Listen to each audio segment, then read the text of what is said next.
dari jawaban yang sempat kami berikan. Saya persilakan. Siapa Kak? Oh ya, Bu Hansia Hamzah, dan waktu saya perkenalkan. Baik, terima kasih atas waktu yang diberikan kepada saya, di mana saya akan menambahkan sedikit jawaban dari pertanyaan Bapak Guntur, di mana pertanyaannya, apakah model BALT dan GALT ini cocok untuk pada mata pelajaran pendidikan agama Islam, dan apa dampak dari model tersebut?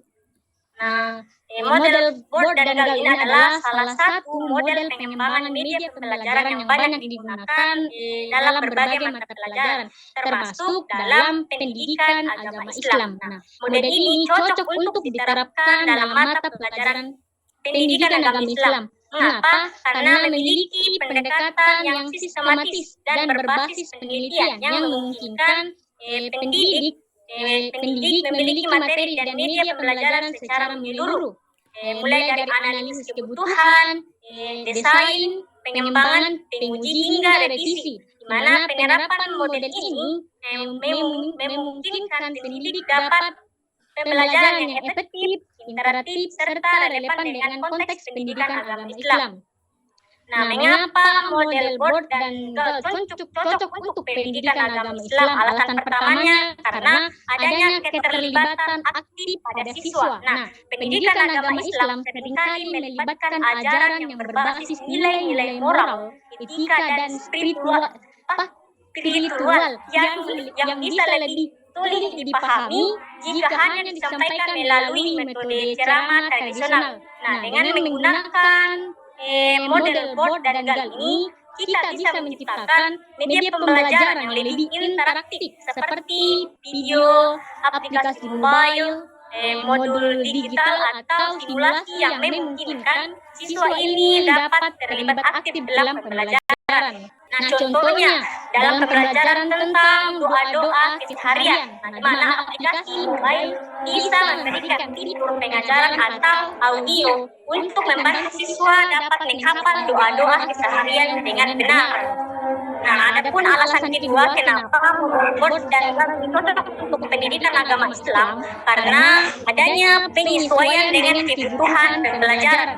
Model BORD dan GALT ini memberikan ruang untuk menyesuaikan media pembelajaran dengan kebutuhan spesifik dalam konteks pendidikan agama Islam yang melibatkan banyak aspek seperti sejarah Islam, ajaran akidah, fikih, maupun akhlak maupun ibadah. Nah, dengan melalui tahapan-tahapan terpisah seperti ini, media pembelajaran yang dikembangkan akan lebih sesuai dengan kebutuhan siswa dan tujuan pembelajarannya.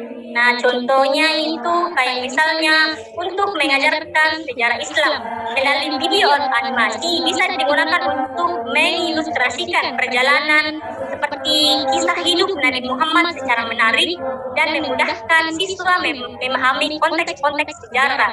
Nah, alasan ketiganya itu adanya pengembangan materi agama yang komprehensif, di mana materi pendidikan agama Islam ini seringkali melibatkan banyak konsep abstrak seperti akidah, fikih maupun tasawuf. Dengan mengikuti tahap model BORD dan GALT, pengembangan materi ini dapat dilakukan lebih komprehensif atau terstruktur, termasuk pada perkembangan video pembelajaran atau seperti e-book atau kuis interaktif.